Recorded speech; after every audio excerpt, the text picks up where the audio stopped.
আল্লাহ যখন কাউকে ভালোবাসে তখন তার শরীরে 4টি নিশানা পাওয়া যায়, অর্থাৎ 4টি আলামত যদি আপনার শরীরে থাকে মনে করবেন আল্লাহ আপনাকে ভালোবাসে। 4টি নিশানা।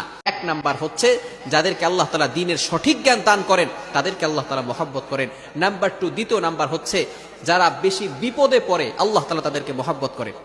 যার শরীরে দেখবেন একের পর এক বিপদ আসতেছে, অসুস্থতা আসতেছে, বারবার বিপদ, একের পর এক বিপদ, একটা বিপদ যাওয়ার পর পরে আরেকটা বিপদ আসতেছে, আপনি হতাশ হবেন না প্রিয় ভাই। আল্লাহ তাআলা আপনাকে ভালোবাসেন।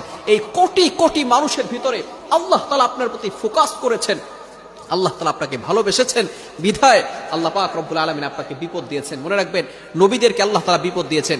ইব্রাহিম আলাইহিস সালাম খলিলুল্লাহ এবং মিল্লাত আবিকুম ইব্রাহিম, যিনি সকল মুসলিম উম্মাহের সকল মুসলমানদের পিতা এবং সকল মুসলমানদের লিডার নেতা, সুতরাং ইব্রাহিম আলাইহিস সালামকে আল্লাহ তাআলা সবচেয়ে বেশি কষ্ট দিয়েছেন।